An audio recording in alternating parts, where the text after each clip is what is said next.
ಸಾತ್ವಿಕ ಧರ್ಮಾತ್ಮರೇ, ಇಂದು ಬಾಗುವಿಕೆಯ ವಿಷಯವಾಗಿ ಒಂದಷ್ಟು ಚಿಂತನೆಯನ್ನು ಮಾಡೋಣ.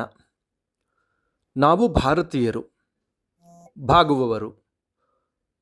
ಗುರುವಿನ ಚರಣಕ್ಕೆ ಭಾಗಿ ನಮಸ್ಕಾರವನ್ನು ಮಾಡ್ತೇವೆ, ಹಿರಿಯರ ಪಾದಗಳಿಗೆ ಭಾಗಿ ನಮಸ್ಕಾರವನ್ನು ಮಾಡ್ತೇವೆ, ದೈವಕ್ಕೆ ಭಾಗಿ ನಮಸ್ಕಾರವನ್ನು ಮಾಡ್ತೇವೆ, ಜನ್ಮದಾತರಾದಂಥ ತಂದೆ ತಾಯಿಗಳಿಗೆ ಭಾಗಿ ನಮಸ್ಕಾರವನ್ನು ಮಾಡ್ತೇವೆ, ವಿದ್ವಾಂಸರಿಗೆ, ಜ್ಞಾನಿಗಳಿಗೆ, ಅನುಭವಿಗಳಿಗೆ, ತಪಸ್ವಿಗಳಿಗೆ ಭಾಗಿ ನಮಸ್ಕಾರವನ್ನು ಮಾಡ್ತೇವೆ. ಅದಕ್ಕೆ ಹೇಳ್ತಾರೆ, ನಾವು ಬಾಗುವವರು, ಭಕ್ತಿಯುಳ್ಳವರು ಅನ್ನುವಂಥ ಮಾತನ್ನು ಹೇಳ್ತಾ ಇದ್ದಾರೆ. ಆ ಬಾಗುವಿಕೆಯಲ್ಲಿ ಅತ್ಯಂತ ಮಹತ್ವಪೂರ್ಣವಾದಂಥ ಶಕ್ತಿ ಇದೆ ಅನ್ನೋದನ್ನು ನಾವು ಯಾರೂ ಕೂಡ ಮರಿಬಾರ್ದು. ಒಂದು, ನಾವು ಭಾಗಿ ನಮಸ್ಕಾರ ಮಾಡೋದ್ರಿಂದ ನಮ್ಮಲ್ಲಿರುವಂಥ ಅಹಂಕಾರ, ಅಜ್ಞಾನ, ಅವಿವೇಕ ಇದು ನಾಶ ಆಗತ್ತೆ. ಆನಂತರ ಹಿರಿಯರಿಂದ ಕ್ಷಮಾಕ್ಕೆ ನಾವೆಲ್ಲ ಪಾತ್ರರಾಗ್ತೇವೆ. ಅದಕ್ಕಾಗಿ ಬಾಗುವುದು ಅತ್ಯಂತ ಮಹತ್ವದ ವಿಷಯ ಅನ್ನುವಂಥ ಚಿಂತನೆಯನ್ನು ಈ ಸಂದರ್ಭದಲ್ಲಿ ಮಾಡ್ತಾ ಒಂದು ಘಟನೆಯನ್ನು ತಮ್ಮ ಗಮನಕ್ಕೆ ತರಲಿಕ್ಕೆ ಬಯಸ್ತೇವೆ. ಯಾವ ದ್ವಾಪರ ಯುಗದಲ್ಲಿ ಕುರುಕ್ಷೇತ್ರ ಯುದ್ಧ ನಿರ್ಣಯ ಆಯಿತು. ಕುರುಕ್ಷೇತ್ರದಲ್ಲಿ ಕೌರವರು ಮತ್ತು ಪಾಂಡವರ ಸೈನ್ಯ ನಿಂತಿದೆ. ಪಾಂಡವರ ಸೇನೆ 7 ಅಕ್ಷೋಹಿಣಿ, ಕೌರವರ ಸೇನೆ 11 ಅಕ್ಷೋಹಿಣಿ. ಈ ಪಾಂಡವ ಸೈನ್ಯದ ಮುಖ್ಯ ಮಾರ್ಗದರ್ಶಕರು ಶ್ರೀಕೃಷ್ಣ ಪರಮಾತ್ಮ ಆಗಿದ್ದ. ಆ ಯಾವ ಸೈನ್ಯದ ಸೇನಾಧಿಪತಿಯಾಗಿ ಪಾಂಚಾಲ ದೇಶದ ರಾಜಕುಮಾರ ದೃಷ್ಟದ್ಯುಮ್ನನಿಗೆ ವಹಿಸಲಾಗಿತ್ತು. ಅದರಲ್ಲಿ ಮಹಾರಥಿಗಳಾಗಿ ಭಾಗವಹಿಸಿದವರು ಧರ್ಮರಾಯ, ಭೀಮ, ಅರ್ಜುನ, ನಕುಲ ಮತ್ತು ಸಹದೇವ, ಹಾಗೂ ದ್ರುಪದ ಪಾಂಚಾಲ ನರೇಶ, ಹಾಗೂ ವಿರಾಟ್ ಮತ್ಸ್ಯ ನರೇಶ, ಹಾಗೂ ದೃಷ್ಟಕೇತು ಛೇದಿ ನರೇಶ, ಹಾಗೂ ಸಹದೇವ ಜರಾಸಂಧನ ಮಗದ ನರೇಶ, ಹಾಗೂ ಸಾತ್ಯಕಿ ಯದುವಂಶಿ ಯೋದ್ಧ, ಹಾಗೂ ಶಿಖಂಡಿನಿ ಪಾಂಚಾಲ್ ನರೇಶ, ಹಾಗೂ ಸಾತ್ಯಕಿ ಮತ್ತು ಅಭಿಮನ್ಯು, ಘಟೋದ್ಗಜ, ಉಪಪಾಂಡವರು, ಹೀಗೆ ಅನೇಕರು ಇದರಲ್ಲಿ ಭಾಗವಹಿಸಿದ್ರು, ಅತಿರಥಿ ಮಹಾರಥಿಗಳು. ಅದೇ ಪ್ರಕಾರ ಕೌರವರ ಸೈನ್ಯದಲ್ಲಿ ಅದು ಕೂಡ ದೊಡ್ಡ ವಿಶಾಲವಾದಂಥ ಸೇನೆ, 11 ಅಕ್ಷೋಹಿಣಿ ಸೇನೆ. ಅದರಲ್ಲಿ ಸೇನಾಧಿಪತಿಗಳಾಗಿ 5 ಜನ ಬದಲಾವಣೆ ಆಗ್ತಾರೆ. ಮೊದಲು 10 ದಿನ ಪರ್ಯಂತರವಾಗಿ ಭೀಷ್ಮ ಪಿತಾಮಹ ಅವರು ಸೈನ್ಯದ ಮುಖ್ಯ ಸೇನಾಧಿಪತಿಗಳಾಗಿದ್ದರು. ಆನಂತರದಲ್ಲಿ 11ರಿಂದ 15 ದಿನದ ಪರ್ಯಂತರವಾಗಿ ಯಾವ ಗುರು ದ್ರೋಣಾಚಾರ್ಯರು ಸೇನಾಧಿಪತಿಗಳಾದರು. ಆನಂತರದಲ್ಲಿ 16 ಮತ್ತು 17ನೇ ದಿನ ಅಂಗರಾಜ ಕರ್ಣ ಆ ಸೇನಾಧಿಪತಿಯಾಗಿ ಕಾರ್ಯನಿರ್ವಹಣೆ ಮಾಡ್ತಾ ಇದ್ದಾನೆ. ಆನಂತರ 18ನೇ ದಿನ ಯಾವ ಮದ್ರರಾಜ್ ಶಲ್ಯ ಸೇನಾಧಿಪತಿಯಾಗಿ ಕಾರ್ಯನಿರ್ವಹಣೆ ಮಾಡ್ತಾ ಇದ್ದಾನೆ. 18ನೇ ದಿನದ ರಾತ್ರಿ ಅಶ್ವತ್ಥಾಮ ಮುಖ್ಯ ಸೇನಾಧಿಪತಿಯಾಗಿ ಕಾರ್ಯನಿರ್ವಹಣೆ ಮಾಡ್ತಾ ಇದ್ದಾನೆ.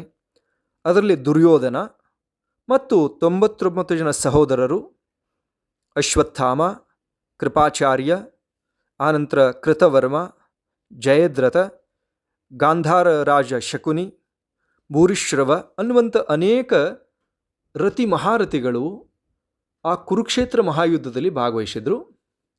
ಇನ್ನೇನು ಕುರುಕ್ಷೇತ್ರ ಯುದ್ಧ ಪ್ರಾರಂಭ ಆಗತ್ತೆ ಅನ್ನೋ ಪ್ರಸಂಗ, ಆ ಸಮಯದಲ್ಲಿ ಒಂದು ಘಟನೆ ನಡೆಯುತ್ತೆ. ಬಹಳ ಮಹತ್ವದ ಘಟನೆ ಇದು. ಎಲ್ಲ ಯುದ್ಧಕ್ಕೆ ತಯಾರಾಗಿ ನಿಂತಿದ್ದಾರೆ. ಇನ್ನೇನು ಯುದ್ಧ ಪ್ರಾರಂಭ ಆಗುವಂಥ ಸನ್ನಿವೇಶ. ಆ ಸಮಯದಲ್ಲಿ ಧರ್ಮರಾಜ ತನ್ನ ಸಾರಥಿಗೆ ಹೇಳ್ತಾ ಇದ್ದಾನೆ, ರಥವನ್ನು ಮುಂದೆ ತಗೊಂಡು ಹೋಗಲಿಕ್ಕೆ. ರಥವನ್ನು ಮುಂದೆ ತಗೊಂಡು ಹೋದ. ಮಧ್ಯಭಾಗದಲ್ಲಿ, ಎರಡೂ ಸೇನೆಯ ಮಧ್ಯಭಾಗದಲ್ಲಿ ರಥವನ್ನು ನಿಲ್ಲಿಸಿದ್ದಾನೆ ಧರ್ಮರಾಯ ತಗೊಂಡು ಹೋಗಿ. ಇದನ್ನು ನೋಡಿ ಭೀಮ, ಅರ್ಜುನ, ನಕುಲ, ಸಹದೇವ, ಇನ್ನು ಉಳಿದ ಎಲ್ಲರಿಗೂ ಕೂಡ ಗಾಬರಿ. ಯಾಕೆ ಹೀಗೆ ಮಾಡ್ತಾ ಇದ್ದಾನೆ, ಯಾಕೆ ಧರ್ಮರಾಯ ಹೀಗೆ ಮಾಡ್ತಿದ್ದಾನೆ ಅನ್ನುವಂಥ ಆತಂಕ ಮತ್ತು ಭಯ ಶುರುವಾಗುತ್ತೆ. ಆನಂತರ ಕೌರವರಿಗೆ ಸಂತೋಷ ಶುರುವಾಯಿತು. ದುರ್ಯೋಧನ, ದುಶ್ಯಾಸನ, ಶಕುನಿ ಇನ್ನು ಉಳಿದಂತೆ ಎಲ್ಲರಿಗೂ ಕೂಡ ಬಹಳ ಹರ್ಷ ಆಗತ್ತೆ, ಖುಷಿ ಆಗತ್ತೆ. ಅವರು ಅನ್ಕೋತಾರೆ, ಇವನು ನಮ್ಮ 11 ಅಕ್ಷೋಹಿಣಿ ಸೇನೆಯನ್ನು ನೋಡಿ ಭಯಭೀತನಾಗಿದ್ದಾನೆ, ಶರಣಾಗತನಾಗಿ ಬಂದಿದ್ದಾನೆ, ಇನ್ನೇನು ಯುದ್ಧ ಈಗಲೇ ಮುಗಿದು ಹೋಗುತ್ತೆ ಅಂತ ಇವರು ಅನ್ಕೋತಾರೆ. ಆದರೆ ಹಾಗಾಗಲ್ಲ. ಅಲ್ಲಿಂದ ರಥವನ್ನು ಕೆಳಗಿಳಿತಾನೆ ಧರ್ಮರಾಯ. ತನ್ನ ಪಾದರಕ್ಷೆಗಳನ್ನು ರಥದಲ್ಲಿ ಬಿಟ್ಟು ಕೆಳಗೆ ಬರಿಗಾಲಿನಿಂದ ನಡ್ಕೊಂಡು ಮೊದಲಿಗೆ ಭೀಷ್ಮಾಚಾರ್ಯರ ರಥದ ಮುಂದೆ ಹೋಗಿ ಸಾಷ್ಟಾಂಗ ನಮಸ್ಕಾರವನ್ನು ಮಾಡ್ತಾನೆ. ತತ್ಕ್ಷಣದಲ್ಲಿ ಭೀಷ್ಮಾಚಾರ್ಯರು ಯಶಸ್ವಿ ಭವಪುತ್ರ ಅಂಥೇಳಿ ಆಶೀರ್ವಾದ ಮಾಡ್ತಾರೆ, ವಿಜಯೀ ಭವ ಅಂತ ಆಶೀರ್ವಾದ ಮಾಡ್ತಾರೆ. ಅದೇ ಪ್ರಕಾರ ದ್ರೋಣಾಚಾರ್ಯರು, ಕೃಪಾಚಾರ್ಯರು ಅವ್ರ ಹತ್ರ ಹೋಗಿ ನಮಸ್ಕಾರವನ್ನು ಮಾಡ್ತಾನೆ. ಅವರು ಎಲ್ಲರೂ ಕೂಡ ಧರ್ಮರಾಯನಿಗೆ ವಿಜಯದ ಆಶೀರ್ವಾದವನ್ನು ಮಾಡ್ತಾರೆ. ಇದನ್ನು ನೋಡಿರ್ತಕ್ಕಂಥ ದುರ್ಯೋಧನನಿಗೆ ಕ್ರೋಧ ಹೆಚ್ಚಾಗತ್ತೆ. ಆಕ್ರೋಶದಿಂದ ಬಂದು ಭೀಷ್ಮಾಚಾರ್ಯರನ್ನು ಕೇಳ್ತಾ ಇದ್ದಾನೆ, ಯಾರ ಪರವಾಗಿ ನೀವು ಯುದ್ಧವನ್ನು ಮಾಡ್ತಾ ಇದ್ದೀರಾ, ಅವನಿಗೆ ವಿಜಯದ ಆಶೀರ್ವಾದ ಮಾಡಿದ್ದೀರಲ್ಲ ಅಂಥೇಳಿ ಯಾವ ಭೀಷ್ಮಾಚಾರ್ಯರು, ದ್ರೋಣಾಚಾರ್ಯರು, ಕೃಪಾಚಾರ್ಯರನ್ನು ಕೇಳ್ತಾ ಇದ್ದಾನೆ ದುರ್ಯೋಧನ. ಅವಾಗ ಭೀಷ್ಮಾಚಾರ್ಯರು ಹೇಳ್ತಾರೆ, ನೋಡು, ನೀನು ಇದೇ ಕೆಲಸವನ್ನು ಅಲ್ಲಿ ಮಾಡಿದ್ದಿ ಅಂತ ಕೇಳಿದರೆ ಯುದ್ಧ ಈಗಲೇ ಮುಗಿತಿತ್ತು. ಧರ್ಮರಾಯ ಶರಣಾಗತ ವತ್ಸಲನಿದ್ದಾನೆ, ಕೃಷ್ಣ ಪರಮಾತ್ಮ ಭಕ್ತ ವತ್ಸಲನಿದ್ದಾನೆ. ಅವರಿಬ್ಬರು ಇರುವಂಥ ಆ ಸೇನೆ ಪರಿಪೂರ್ಣ ಕ್ಷಮೆಯನ್ನು ಮಾಡಿ ರಾಜ್ಯವನ್ನು ನಿನಗೆ ಕೊಟ್ಟು ಅವರು ಯುದ್ಧದಿಂದ ಹಿಂದೆ ಹೋಗ್ತಿದ್ರು. ಆ ಭಾಗುವಿಕೆ ನಿನ್ನಲ್ಲಿಲ್ಲ, ಅದಕ್ಕಾಗಿ ಯುದ್ಧಕ್ಕೆ ಕಾರಣೀಭೂತ ನೀನೇ ಇದ್ದೀಯಾ ಅಂಥೇಳಿ ಭೀಷ್ಮಾಚಾರ್ಯರು ಅವನಿಗೆ ಚೆನ್ನಾಗಿ ತಿಳಿ ಹೇಳಿದರು ಅನ್ನುವಂಥದ್ದು ಇತಿಹಾಸದಲ್ಲಿ ಬರುತ್ತೆ ಸದ್ಭಕ್ತ ಬಂಧುಗಳೇ. ಹಾಗಾಗಿ ಬಾಗುವಿಕೆ ಎನ್ನುವಂಥದ್ದು ಬಹಳ ಮುಖ್ಯ.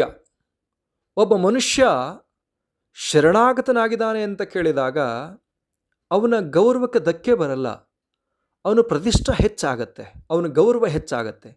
ಮನೆಯಲ್ಲಿ ತಂದೆ ತಾಯಿಗಳು, ಹಿರಿಯರು, ಆನಂತರ ಜ್ಞಾನಿಗಳು, ತಪಸ್ವಿಗಳು, ಸಿದ್ಧಿಪುರುಷರ ಸಾನ್ನಿಧ್ಯದಲ್ಲಿ ಭಾಗಿ ನಮಸ್ಕಾರವನ್ನು ಮಾಡೋದ್ರಿಂದ ನಮ್ಮ ಪಾಪ, ತಾಪ, ಶಾಪಗಳು ದೂರವಾಗತ್ತೆ, ಜೊತೆಗೆ ನಮ್ಮ ಅಹಂಕಾರ ನಾಶವಾಗತ್ತೆ, ನಾವು ಮಾಡಿದ ತಪ್ಪಿಗೆ ಪ್ರಾಯಶ್ಚಿತ್ತ ಅಲ್ಲಿ ಆಗತ್ತೆ ಅಂತಕ್ಕಂಥದ್ದು. ಹಾಗಿದ್ದಾಗ ಮಾತ್ರ ಅದಕ್ಕೆ ಮಹತ್ವ ಬರುತ್ತೆ. ಈಗ ಪರಿವಾರದಲ್ಲಿ ತುಂಬ ಕಡೆ ಗಮನಿಸ್ತೇವೆ, ಸಾಕಷ್ಟು ಜಗಳ, ಗೊಂದಲ, ಆತಂಕಗಳು ನಿರ್ಮಾಣ ಆಗ್ತವೆ. ಯಾಕೆ ಅಂತ ಕೇಳಿದರೆ, ಮಕ್ಕಳು, ಪರಿವಾರದ ಸದಸ್ಯರು ತಪ್ಪು ಮಾಡಿದಾಗ ಅದನ್ನು ತಿದ್ದುವಂಥದ್ದು, ಖಂಡಿಸುವಂಥದ್ದು ಹಿರಿಯರ ಜವಾಬ್ದಾರಿ.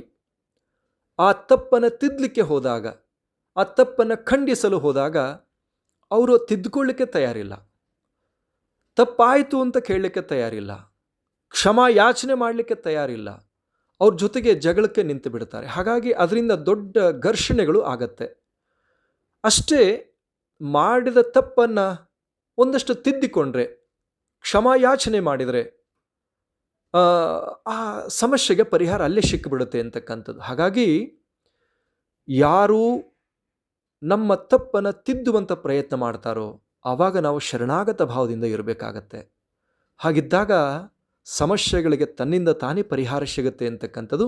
ಹಾಗಾಗಿ ನಾವು ಭಾರತೀಯರು ಬಾಗುವಿಕೆಯಲ್ಲಿ ಹಿರಿತನವನ್ನು ಕಂಡುಕೊಂಡಿದ್ದೇವೆ. ಅದರಲ್ಲಿ ಅತ್ಯಂತ ಶ್ರೇಷ್ಠವಾದಂಥ ಫಲವೂ ಇದೆ ಅನ್ನೋದನ್ನು ಯಾರೂ ಕೂಡ ಮರಿಬಾರ್ದು. ನಾವು ಭಾಗಿ ನಮಸ್ಕಾರ ಮಾಡಿದರೆ ಸಣ್ಣವರಾಗ್ತೇವೆ ಅನ್ನುವಂಥ ಮುಜುಗರ ಯಾರಿಗೂ ಬೇಡ, ಆ ತಪ್ಪು ಕಲ್ಪನೆಗಳು ಬೇಡ.